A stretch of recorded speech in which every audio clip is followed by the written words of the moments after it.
Hello guys, welcome back to my channel. This is actually the first painting which I'm gonna show you making in this studio, but you've seen the studio before. Also, I wanna tell you that some of the paintings which come between the last videos and this video actually were made but weren't filmed, and I'm gonna quickly feature them there.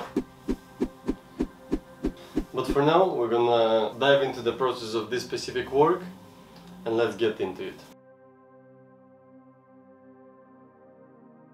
So first of all, I really want to apologize for the light flickering which is gonna appear in this video, in the footage of it.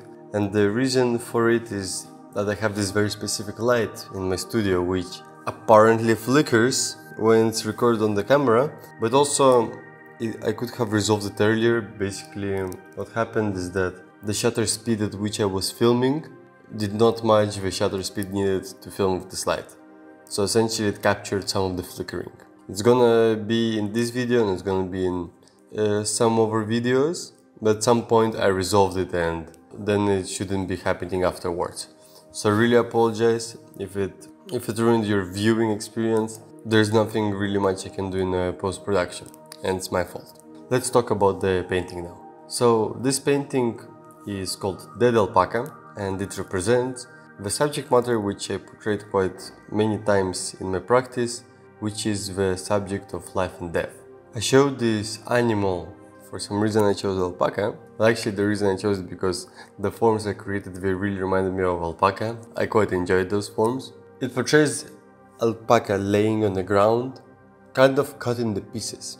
And the reason it's cut into pieces is because a dead animal is feeding animals surrounding. Not only animals, but also the plants, also the insects, also the ground, like it feeds the ground itself, the nutrients and minerals. In general, a dead animal goes back into the earth and feeds everything else. And that is actually a very beautiful thing. I portrayed death a few times before in my practice, and I did it in many different ways. Sometimes I portrayed the war, sometimes I portrayed the spiritual death.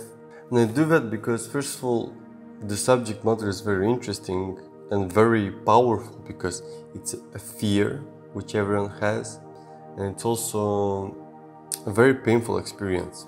Especially, it could be painful for a person who dies, but also could be painful for a close relative or friend of a person who died. And it is a very tragic situation, a very tragic moment.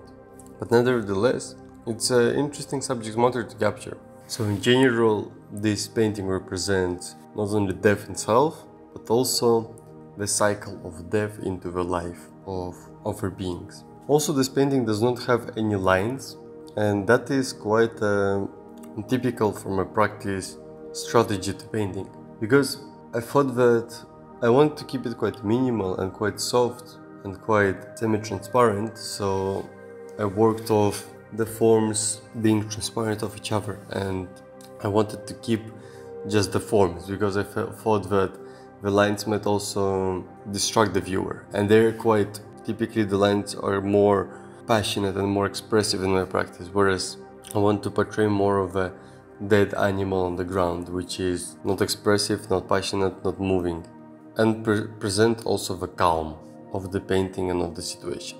So yeah, that's about everything.